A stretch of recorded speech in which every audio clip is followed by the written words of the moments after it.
discontent over his leadership, that I have reports that Justin Trudeau will be resigning, and this was expected about 4 minutes back. That is the door where he's supposed to come out from, and he will be resigning as the head of the Liberal Party. There will be no head of the Liberal Party then, and the Conservatives are going to sweep the elections. His popularity rating is really, really low. It's in the 20s. In fact, less than 25% of Canadians believe that he should be re-elected. The only party that had been backing Justin Trudeau, which is Jagmeet Singh's New Democratic Party, pulled out support, and that was a huge setback for him. And Jagmeet announced that he was ready to declare a loss of confidence in his government. And then Justin Trudeau's own party members lost confidence after Trump's 51st governor of US remark. Remember, Trump put down Justin Trudeau by introducing him as Governor Justin Trudeau of Canada. Trudeau had gone to seek Trump's help. Trump, in fact, ended up mocking him. And ladies and gentlemen, all of this is happening principally as a one-year rollout of the impact that taking on the Indian government has had. Justin Trudeau is a pro-Khalistani politician who thought that taking an anti-India line, a pro-Khalistani line, a pro-Khalistani terrorism line would help him hang on to power, and that was his clear intent. And Justin Trudeau is this really privileged, elitist figure. Many people compare him to leaders from the Vadra Congress here in India, who's been an absolute disaster as a leader. Today, we are waiting for the live announcement of his resignation. This is going to be a moment I would say, where many Indians will consider themselves proven right. And Justin Trudeau's record has straightforward, ladies and gentlemen, been that of a pro-Khalistani leader. In recent times, ladies and gentlemen, we have an announcement there. I think he will be coming any time now. They are preparing for his resignation announcement. I think my producers will tell me anytime which guests I have live with me. And that's coming up in a minute. And Shiv Bhaskar is with me. He's president of the Overseas Friends of India, Canada. He's live from Ottawa. Shiv, you're expecting this announcement soon now? Any last-minute thoughts ahead of the formal briefing? Be announcing fairly soon. He's waiting to come out, and I believe he's gonna resign as a leader of a Liberal Party, and maybe not as a Prime Minister. So he will be in the interim as a Prime Minister and attending the President of Trump, his inauguration on January 20th. So that will go on in the meantime. I think he'll leave a legacy behind, where he was a Prime Minister for 9 years. And, in the beginning, he did bring his Liberal Party into, first time when he won it with a majority, and the second time when he got a minority, it was a more of a challenging situation. And since then, his popularity has gone down tremendously. And the Conservatives, if an election was to happen today, Conservative would get a major majority right now. But if he quits as, he's going to be coming out. If he quits as head of the Liberal Party, what does that make him in effective terms? I mean, is lame duck Prime Minister? Well, basically what will happen, that will allow for the party to start the process to have its leadership convention. So they will start the process. There's like rules that they have to follow, and they will elect a new leader, and for that they need to go certain processes, which I'm not totally familiar with. But that's why, and then they're going to prorogue the parliament until I believe March 24th, and that will give them some opportunity at that time to run their leadership convention, and it'll be a very short one, very quick one. It doesn't give you a hell of a lot of time. And then they will have a new leader, and then they probably will call the election. And then Liberal will have a new leader who will be representing in the next Prime Minister election as a Prime Minister face. And what about the Khalistani lobbies? Where do they stand right now? He's been so strongly pro-Khalistan. Yeah, I mean, that's not something that is going to be remembered very nicely. He has totally destroyed the relationship between India and Canada because of that. And I think there was too much noise there. It's really a non-issue as far as economy of Canada goes, as far as, building relationships with the other countries goes. It was a lot of noise. And I think that's I think what Trudeau's coming out right now. Let's listen in. Sure. So I thought it might be fun for us to do this again. Bon matin.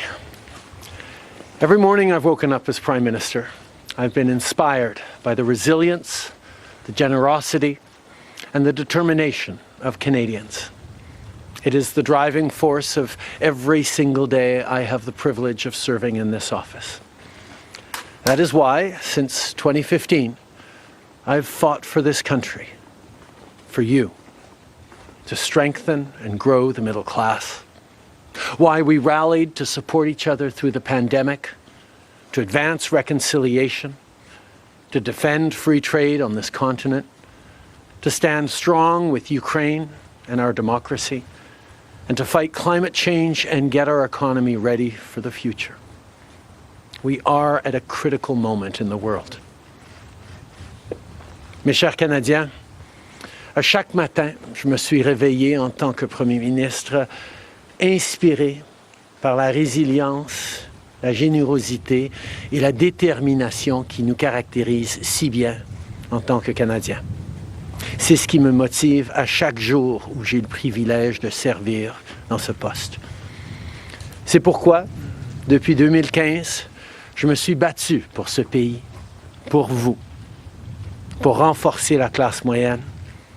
Pourquoi nous nous sommes mobilisés en tant que Canadiens pour se soutenir les uns les autres pendant la pandémie, pour faire progresser la réconciliation, pour défendre le libre-échange sur notre continent, pour notre soutien inébranlable de l'Ukraine et de la démocratie, et pour lutter contre les changements climatiques et préparer l'économie de l'avenir. Nous traversons vraiment un moment critique dans le monde. My friends, as you all know, I'm a fighter. Every bone in my body has always told me to fight because I care deeply about Canadians, I care deeply about this country, and I will always be motivated by what is in the best interest of Canadians. And the fact is, despite best efforts to work through it, Parliament has been paralyzed for months after what has been the longest session of a minority parliament in Canadian history. That's why this morning I advised the Governor-General that we need a new session of Parliament. She has granted this request, and the House will now be prorogued until March 24th. Over the holidays, I've also had a chance to reflect and have had long talks with my family about our future. Throughout the course of my career, any success I have personally achieved has been because of their support and with their encouragement. So last night over dinner, I told my kids about the decision that I'm sharing with you today.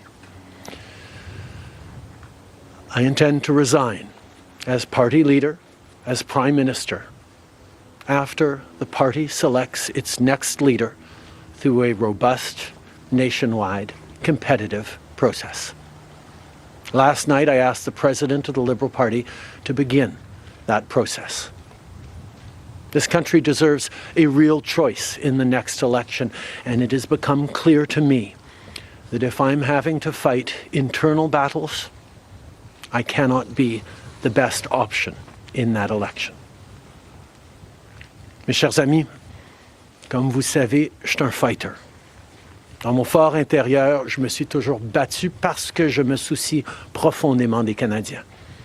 Et je serai toujours motivé par ce qui est dans le meilleur intérêt des Canadiens.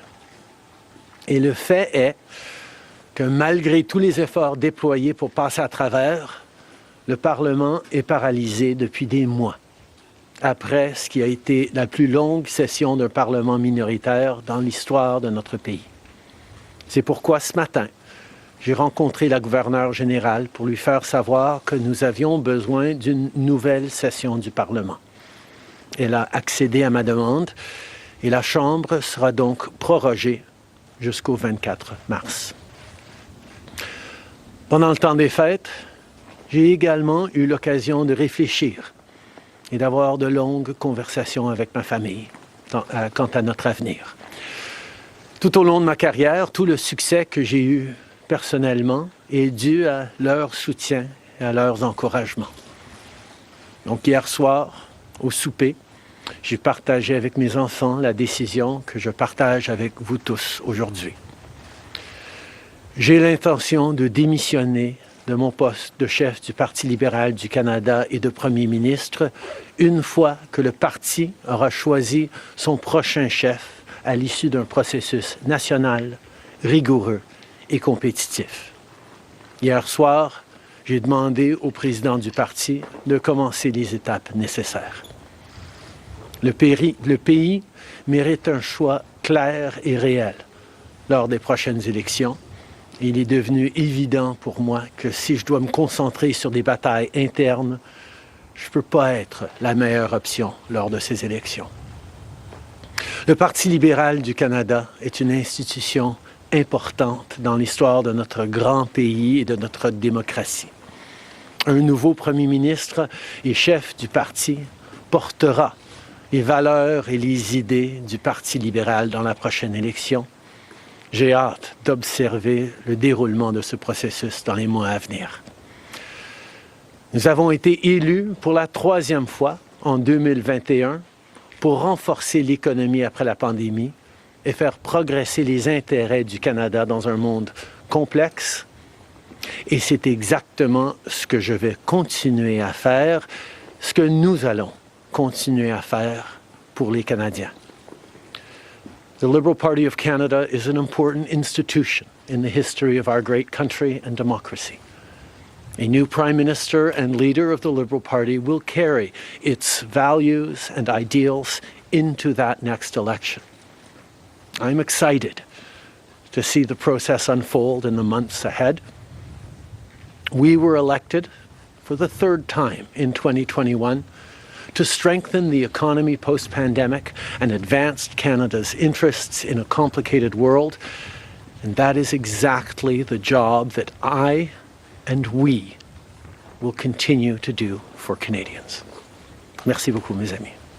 Thank you, Prime Minister. We'll now go to questions, starting with Laurence Martin, Radio-Canada. Bonjour, Monsieur Trudeau. Vous vouliez le faire, ce combat contre Pierre Poilievre. Des batailles internes, il y en a dans votre parti depuis. Okay, so that's the official announcements. You're going to have Q&As right now. Let me get in some analysts in. Peter Kuznick, Director of Nuclear Studies at the Institute of American University at Washington. Peter, expected lines? Some said he would quit only as Liberal Party chief, but he's also quit as Prime Minister. When did his luck begin to run out, in your view? Did he have any options left? Well, his luck started to run out when Trump got elected, but it ran out much more strongly when the pandemic hit. You have to put this in a global context. And it's not as if Trudeau is somehow an aberration. What we're seeing across the world right now is a reaction against almost all incumbents, but especially more liberal or social democratic incumbents. And what people are opting for is more conservative, more right-wing governments. I think they're going to regret it. There's going to be a vast buyer's remorse. But what's happened recently, especially with Chrystia Freeland's resignation and Donald Trump's victory, is that Trudeau came to Mar-a-Lago and groveled. Trump mocked him. Trump mocked Canada. And that was an insult on top of, the other issues. They've got real issues. They have problems with inflation. but those seem to have largely subsided now. Inflation is under 2%. They had serious problems with dealing with the pandemic. They had pretty strict policies, and the public has reacted against that. They did open the door to immigration, and that was partly in response to what Trump was doing. So when Trump cracked down, Trudeau, I think, in a very positive way, opened the door. But what we've seen over and over again is that that policy ultimately backfires because right-wing populists are able to exploit it. And it happened in Canada as well. So in some ways, Trudeau is paying the price for having done a lot of good things, but he's got a bit of a, I don't know about image, but I don't know, maybe we in India look at it particularly from the perspective of his having been one of the greatest supporters of Khalistani terrorism, and that is our skew. That's how we look at it. You see, Jeff, I'd like to go to Jeff Bellinger next, who's joining us, I think, from Toronto. Jeff, how are you viewing this? We in India are looking at this as good riddance to a Prime Minister who was clearly pro-Khalistani terrorists from our perspective. How is it being viewed there? This is a great day for Canada. The Canada that I remember 10 years ago before Trudeau is completely different than the one I know today. Our country is poorer, our country is dirtier, our country is more dangerous, our country is in need of a comeback. And so I think this is a fantastic news for the country. Time will tell about what happens next in terms of how the Liberals decide to replace Trudeau and in what fashion. But this is great news for the country. Not only is Trudeau he didn't even get to go to the ballot box. He is getting pushed out by his party. It's a humiliating end to his premiership. Rakesh Tiwari is a journalist based out of Brampton. Rakesh,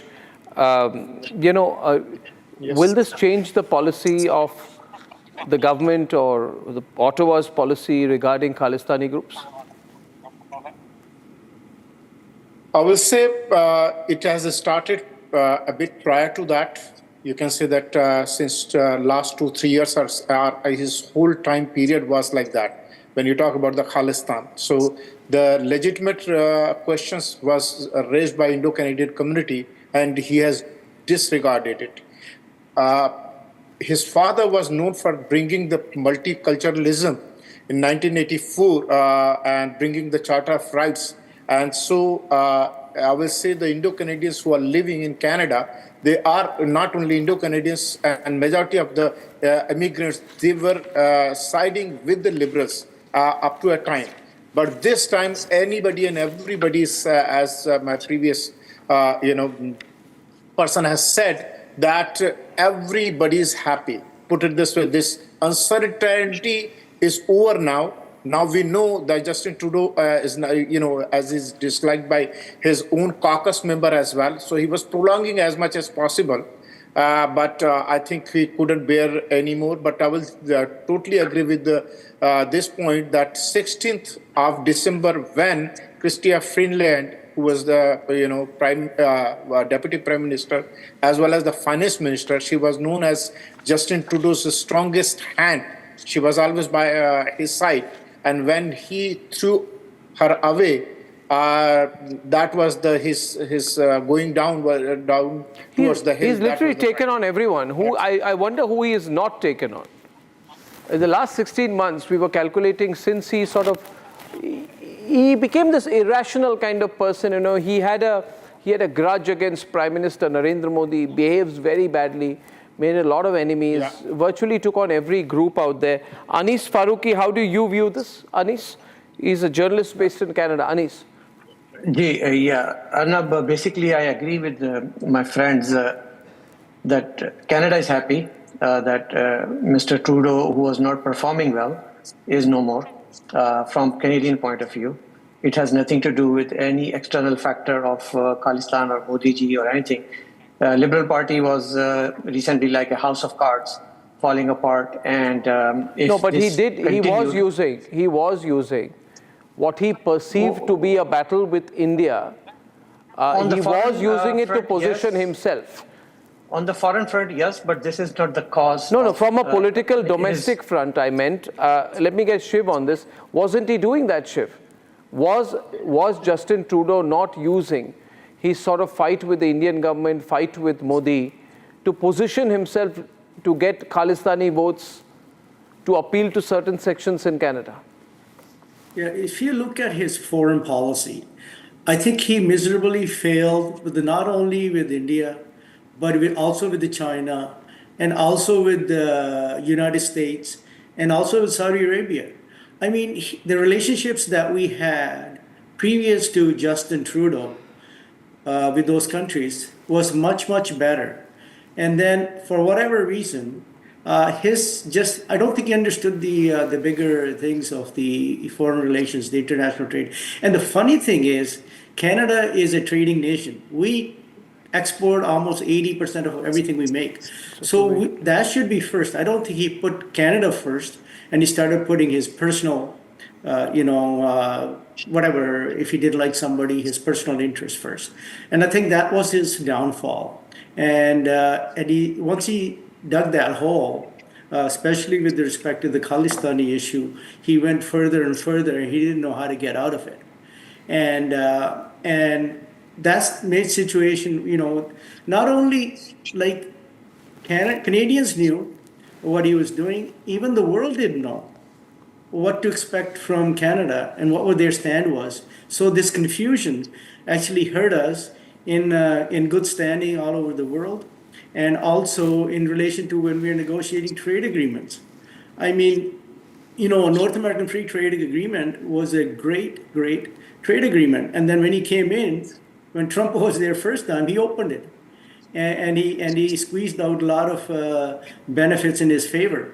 Now he's saying the same thing. I'm going to come in, I'm going to put 25% tariff on all Canadian goods.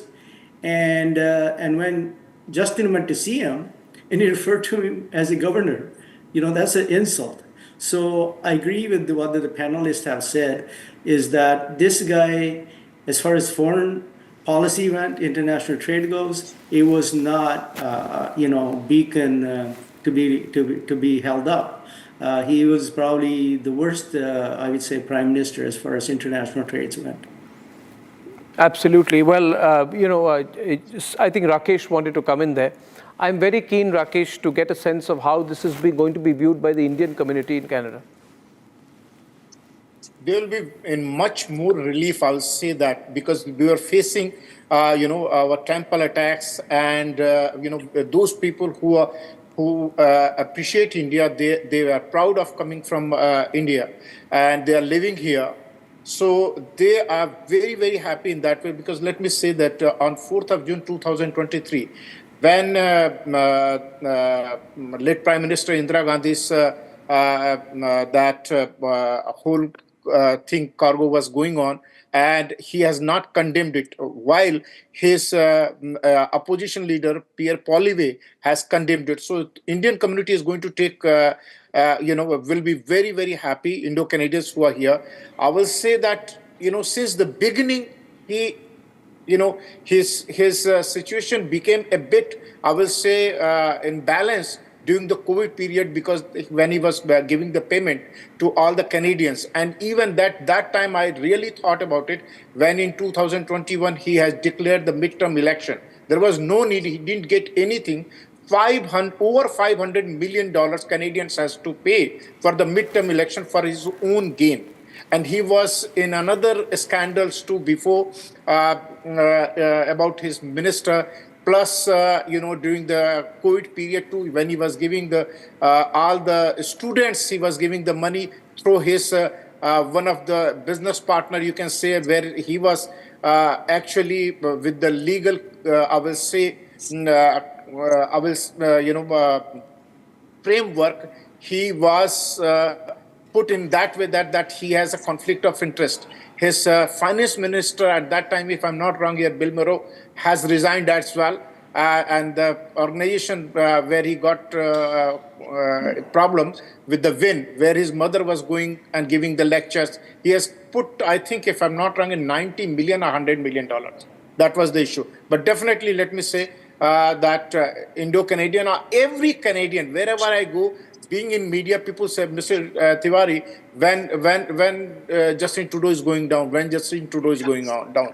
So everybody, I will say, Okay. all the Canadians, they are Okay, going Jeff. to be happy. Okay, Jeff, quick word from you. What happens in the transition now in Canada? We don't know. That's going to be up to the Liberal Party to decide about how they choose their next leader. All that we know is that the House is prorogued, the House is suspended until March 24th, after which we'll see if the Liberal Party can make some sort of deal with the Socialist NDP to prop them up, or whether there'll be a quick vote of non-confidence and we're plunged into an election.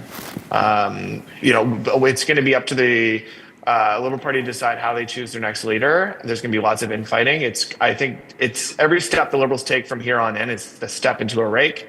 It's not going to get better for them. It's only going to get worse. Yeah, it won't help them in the election. So we are seeing a complete political change coming up in Canada. Thank you very much, gentlemen, for that. And as I come to the end of the debate, let's record and summarize with Note Assist using Galaxy AI on Samsung Galaxy Z Fold 6. Justin Trudeau's resignation marks the inevitable end of a leadership tarnished by plummeting approval ratings, internal party discord, and growing public dissatisfaction. With his ally Jagmeet Singh pulling out support sometime back, escalating corruption scandals, and worsening economic crisis, from skyrocketing housing costs to rampant inflation, his departure reflects the collapse of his political credibility and the urgent call for change in Canada's governance. Ladies and gentlemen, and there you have it, the precise reading of the debate in a simpler format using Galaxy AI on Samsung Galaxy Z Fold 6. Thank you very much for tuning in. Good night and goodbye.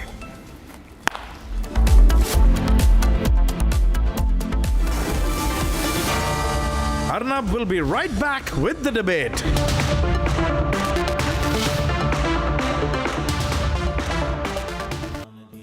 Amity has been ranked India's #1 private university in the recently released Education World Rankings. A testimony to Amity's globally benchmarked standards in education.